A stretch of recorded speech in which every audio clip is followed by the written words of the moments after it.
മോഹന മൂത്ത് നോക്കിയിട്ട് കേട്ടോ. ഓ കുമാര നീ ഇങ്ങനെ കുണുങ്ങി കുണുങ്ങി നിക്കാണ്ട് ഇങ്ങടെ ഇറങ്ങടപ്പാ.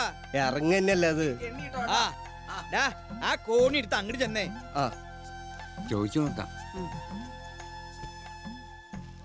ഈ കരിങ്കണ്ണമ്മത്തയുടെ വീട് എവിടെയാ? കരിങ്കണ്ണമ്മത്തയുടെ വീട് ഇവിടെ അടുത്താണോ? എന്താടാ നോക്കി നിക്കണേ? പണിയെടുക്കാൻ വയ്യെങ്കിപ്പോ. എന്തിനാ മത്തായിയെ കാണണേ? മത്തായിയെ കാണാനല്ല, മത്തായിയുടെ തൊട്ടടുത്ത വീട്ടിലെ അമ്മുക്കുട്ടിയമ്മയെ കാണാനാ. അവരുടെ വീട്ടിലേക്ക് ഒരു ജോലിക്കാരി വേണമെന്ന് പറഞ്ഞിരുന്നു. കരിങ്കണ്ണൻ മത്തായിയുടെ വീട് ഏതെന്ന് ഇവിടെ ചോദിച്ചാ പറഞ്ഞു തരുന്നു പറഞ്ഞു. ആന്റപ്പാ, ഓ ഇത് കഴിഞ്ഞിട്ട് ഉണ്ണിവാരുടെ പറമ്പും കൂടി കേറിട്ട് നിർത്തിയാ മതി കേട്ടോ. ആയിക്കോട്ടെ, വരടോ.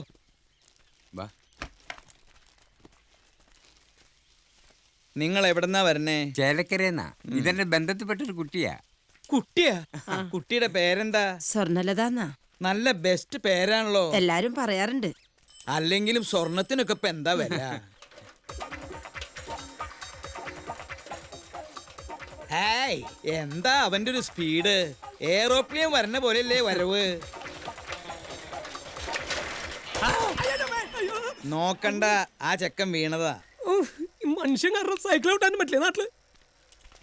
അതെ, ഈ മത്തായി എന്ന് പറയുന്നത് ഞാൻ തന്നെയാ.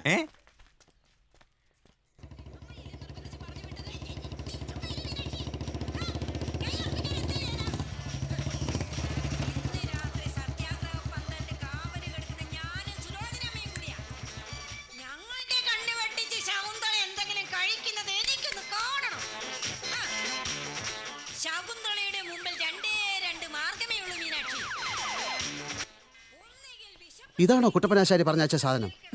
ഇത് കോട്ടമൈതാനത്ത് നിൽക്കുന്ന പോലെ ഉണ്ടല്ലോ, ആകെ ഒച്ചയും ബഹളവും. 7 മണി മുതൽ 10 മണി വരയ്ക്കും ടി വി കാണണമെന്നുള്ള നിർബന്ധം അത്ര. വന്നപ്പോഴേ അത് പറഞ്ഞതാ. ഇനി 10 മണി കഴിഞ്ഞാൽ ഞാൻ ഇങ്ങോട്ടുള്ളൂ. നിനക്കല്ലേ ജോലിക്കാരി വേണമെന്നുള്ള നിർബന്ധം? ആ, അതൊക്കെ നമ്മൾ പറഞ്ഞ് ശരിയാക്കും.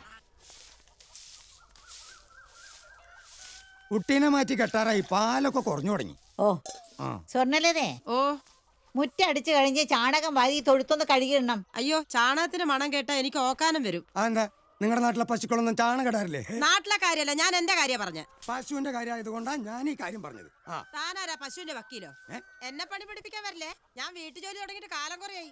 ഒരു വീട്ടിലെ ജോലി എന്ന് പറഞ്ഞാൽ ഇതൊക്കെ തന്നെയല്ലേ പെണ്ണെ? ദേ, പെണ്ണെ കണ്ടെന്നൊന്നും വിളിക്കണ്ട, എനിക്കൊരു പേരുണ്ട്, സ്വർണ്ണലത. പേരൊക്കെ ഗംഭീരം. എന്താടെ ഒരു പുച്ഛം? പിടിച്ചില്ലേ? പിടിച്ചു.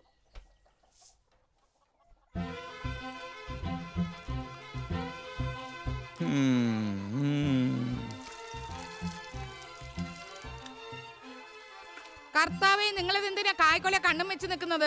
ഇങ്ങ് പോരെ, അത് അവിടെ നിന്നൊന്ന് മൂത്തോട്ടെ. അത് തന്നെയാടി ഞാനും ഓർത്തത്. ഭാരക്കൂടുതലുള്ള കൊലയാ. ഒരു താങ്ങ് കൊടുത്തില്ലെങ്കിൽ പതോ ഒന്ന് താഴെ വീഴും. ഇപ്പൊ സമാധാനം ആയല്ലോ. എന്റെ റീത്താമ്മേ, ഞാൻ പറഞ്ഞില്ലേ താങ്ങ് കൊടുക്കണമെന്ന്. കടക്ക് ബലം പോരാ. നിങ്ങൾ എന്തിനാ ഇതൊക്കെ പറയാൻ പോകുന്നെന്ന്?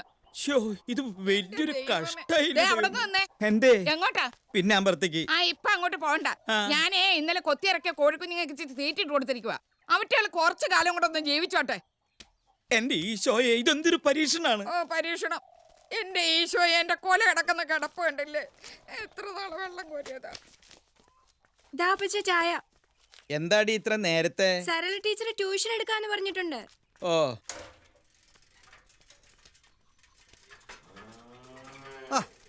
ഇതെപ്പോഴാണ് ഈ സൈക്കിൾ മേടിച്ചതല്ല, ബോംബെയിലുള്ള അമ്മാച്ചന്റെ ഗിഫ്റ്റാ.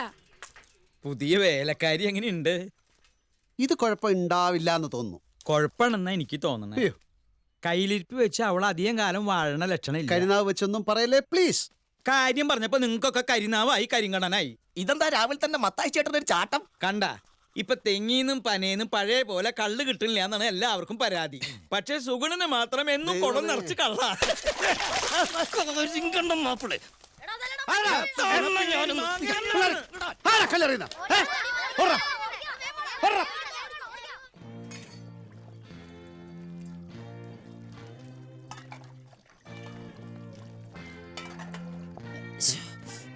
ഇതെന്താ അമ്മേ, ഇതൊക്കെ ചെയ്യാൻ വേണ്ടിയല്ലേ ഒരാളെ നിർത്തിയിരിക്കുന്നത്? ഇതൊക്കെ എനിക്ക് ചെയ്യാവുന്നതേ ഉള്ളൂ. സ്വർണ്ണലതയ്ക്ക് പരുത്തിക്കുരച്ച് ശീലല്ല അത്ര. പണ്ട് ഇതുപോലെ ആട്ടുകല്ലിൽ ഉഴുന്നരച്ചപ്പോഴാ എന്റെ കയ്യിന്റെ വിരല് ചതഞ്ഞത്. ഒരാഴ്ചയാ ഞാൻ മരുന്ന് വെച്ച് കെട്ടി നടന്നേ. വയസ്സുകാലത്ത് എന്റെ അമ്മയെ സഹായിക്കാനാണ് നിങ്ങൾ ഇവിടെ നിർത്തിയിരിക്കുന്നത്. കുട്ടപ്പനാശാരിയോട് പറഞ്ഞ കാശ് ഞാൻ തരുന്നില്ലേ, എന്നിട്ട് അമ്മ ഇങ്ങനെ കഷ്ടപ്പെടുത്താ? ദേ പറയുന്നതുകൊണ്ട് ഒന്നും തോന്നരുത്. ഇത്രയും പരിഷ്കാരമില്ലാത്ത വീട്ടിൽ ഞാൻ ഇതുവരെ നിന്നിട്ടില്ല. പശുവിനെ വളർത്തുന്നവരെ ഞാനും കുറെയൊക്കെ കണ്ടിട്ടുണ്ട്. കടയിൽ നിന്ന് കാലിത്തീറ്റ വാങ്ങി വെള്ളത്തിലിട്ട് കൊടുക്കും, പണിയും കഴിഞ്ഞ്. ഹോ, ഇതൊക്കെ ഏത് കാലത്തെ ശീലങ്ങളാണാവോ. മത്തായിച്ചാന്റെ കരിനാക്ക് ഫലിച്ചു തുടങ്ങിയെന്നാ തോന്നുന്നു.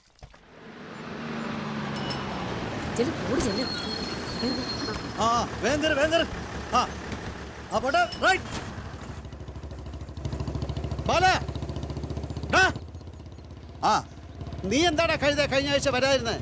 കാത്തിരുന്ന് ഞങ്ങളുടെ കംപ്ലീറ്റ് പ്രോഗ്രാം തെറ്റി. എടാ ഞാൻ ഇങ്ങോട്ട് ഇറങ്ങിയതാ, അപ്പോഴാ മിനിസ്റ്റർ ഒരു മിന്നൽ വിസിറ്റ്, പെട്ടുപോയി. നീ ആ പോലീസിലെ പണി വിട്ടിട്ടിങ്ങുവാ, എന്റെ ഫാക്ടറിയിൽ നിന്നെ മാനേജരാക്കാം. ഏത് ആ കൈക്കോട്ടും പിക്കാസും ഉണ്ടാക്കുന്ന സാധനത്തിലോ? എന്താണ് നിനക്ക് ഇത്ര പുച്ഛം? നീ വന്ന് നോക്ക്, ഭയങ്കര പ്രോഗ്രസ്സാ. നില ഒഴാനും പുല്ല് പറിക്കാനുള്ള യന്ത്രങ്ങൾ വരെ ഉണ്ടാക്കി തുടങ്ങി. ഈ പാലക്കാട് ജില്ലയിലല്ല ഇത്രയും നല്ലൊരു സ്ഥാപനം എന്ന് നീ പറയുന്നല്ലേ? ഞാൻ മാത്രമല്ല, അഗ്രികൾച്ചർ യൂണിവേഴ്സിറ്റിയിലെ പ്രൊഫസറെ പീതാംബര സാറ് വന്ന് എന്നെ കണ്ട് തോളി തട്ടിയിട്ട് പറഞ്ഞു, I am proud of you my son എന്ന്. അറിയാം? എടാ, ഒരു വിഡ്ഢി സ്വയം പുകഴ്ത്തും, ഒരു ബുദ്ധിമാൻ വിഡ്ഢിയെ പുകഴ്ത്തും. നിന്റെ കാര്യത്തിൽ രണ്ടും കറക്റ്റ്. മാനേജരാക്കാന്ന് പറഞ്ഞ് ഞാൻ തിരിച്ചെടുത്തു. നീയൊക്കെ പോലീസ് ഇൻസ്പെക്ടറായി ജമ്മം പാഴാക്കുന്നതല്ല. എന്നിട്ട് പരിപാടികൾ പറ, എന്തായി? ഒക്കെ ഗംഭീരമായി പ്ലാൻ ചെയ്തിട്ടുണ്ട്. കുറെ കാലമായിട്ട് പൂട്ടിക്കിടന്നല്ലേ, അതുകൊണ്ട് വീണ്ടും തുടങ്ങുമ്പോ ക്ലബിന്റെ പേരൊന്ന് മാറ്റണം. ഉദ്ഘാടനത്തിന് നൃത്യങ്ങൾ, തിരുവാതിരകളി, നാടകം. പ്രൊഫഷണൽ ഒന്നുമല്ല, നമ്മുടെ നാട്ടിലെ കലാകാരന്മാരും കലാകാരികളും. നടന്നു തന്നെ. എടാ, നീ നാട് വിടുന്ന കാലത്തുള്ള കേരളം അല്ലത്. വല്ല മിമിക്രിയോ സിനിമാറ്റിക് ഡാൻസോ ബുക്ക് ചെയ്യും. അല്ലാതെ നാടൻ റിഹേഴ്സൽ എന്ന് പറഞ്ഞാൽ ഇവിടെ ആളെ കിട്ടില്ല. മാത്രമല്ല, അതൊക്കെ പഴഞ്ച ഏർപ്പാടാ. നമുക്ക് ആ പഴഞ്ച ഏർപ്പാടുകൾ വീണ്ടും കൊണ്ടുവരണം പാല. അതൊക്കെയല്ലേ നമ്മുടെ സംസ്കാരം, നമ്മുടെ മണ്ണ്, നമ്മുടെ കാറ്റ്, നമ്മുടെ നാടൻ കല. ഓ മതി മതി മതി, എന്തു പറഞ്ഞാലും നമ്മുടെ മണ്ണ്, നമ്മുടെ കാറ്റ്. എടാ, നിനക്കാരെങ്കിലും നൊസ്റ്റാൾജിയിൽ കൈവശം തന്നുണ്ടോ? സന്ധ്യക്ക് നീ അമ്പലപ്പറമ്പിലോട്ട് വാ. ഈ നാടിന്റെ പൊതുവികാരം അപ്പം നിനക്ക് മനസ്സിലാവും. ശരി.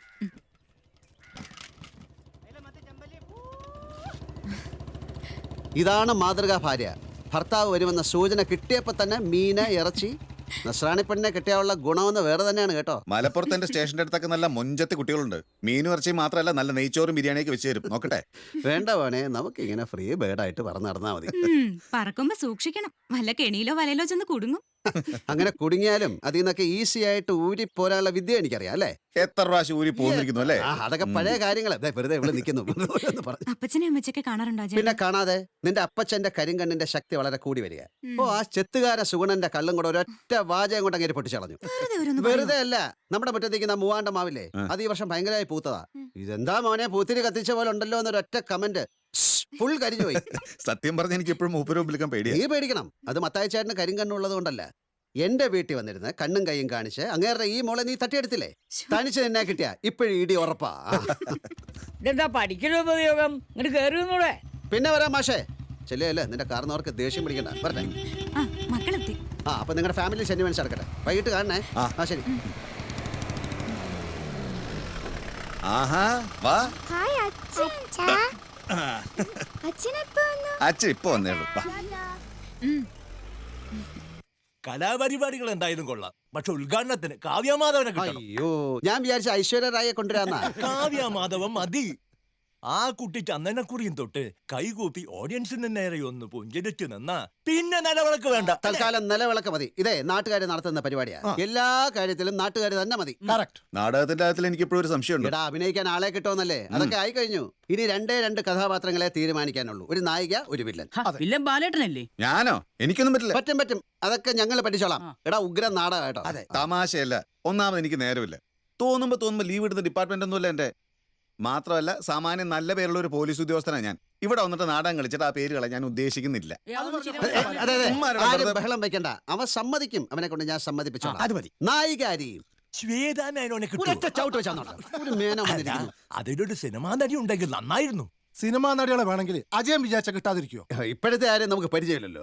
കേട്ടാ തോന്നും പണ്ടുള്ളവർ മുഴുവൻ നിന്റെ പരിചയക്കാരായിരുന്നു. എന്താ സംശയം? എടാ, ഉണ്ണിമേരിയുടെ സിൽക്ക് സ്മിതയുടെ കൂടെ ഞാൻ നിൽക്കുന്ന ഞാനിങ്ങനെ ചേർന്ന് നിൽക്കുന്ന ഫോട്ടോ എന്റെ ആൽബത്തില് നീ കണ്ടിട്ടില്ലേ? ഇല്ല. പിന്നില്ലാതെ. എടാ, കാശ് കൊടുത്താ കരീന കപൂറിന് ഉമ്മ കൊടുക്കുന്ന ഇപ്പൊ ഫോട്ടോഷോപ്പിൽ ചെയ്ത്. അതിപ്പോ ഞാൻ പറയുന്ന 10-20 കൊല്ലം മുമ്പാ. അന്ന് എവിടെ ഫോട്ടോഷോപ്പ്? പിന്നെ സിനിമാ നടികൾ പോട്ടെ, അതിലും എത്രയോ സുന്ദരിമാരായ കാമുകിമാരുണ്ടായിരുന്നു എനിക്ക്. അതിൽ ഒരെണ്ണത്തിന് ഈ സ്റ്റേജിൽ കൊണ്ട് നിർത്തിയാല് ഈ മാരാര് കണ്ണും തള്ളിയിരുന്നേനെ. നീയൊരു ഭാഗ്യവൻ തന്നെയാണോ? ഭാഗ്യം മാത്രമല്ല മാരാരെ, അന്നത്തെ സാഹചര്യങ്ങൾ അങ്ങനെയല്ലേ. യൗവനിങ്ങനെ ഉദിച്ചു വരുന്ന പ്രായത്തിലല്ലേ ഞാൻ മദ്രാസിലെത്തുന്നത്. ചോദിക്കാനും പറയാനും ആരുമില്ല. ബോംബെ പോകുന്നവരെയുള്ള ഒരു 4-5-7 കൊല്ലം, ഓ അതായിരുന്നു ബാച്ചിലർ ലൈഫ്. എന്നിട്ട് കോടമ്പക്കം അന്ന് സുന്ദരികളുടെ കേന്ദ്രമാണ്.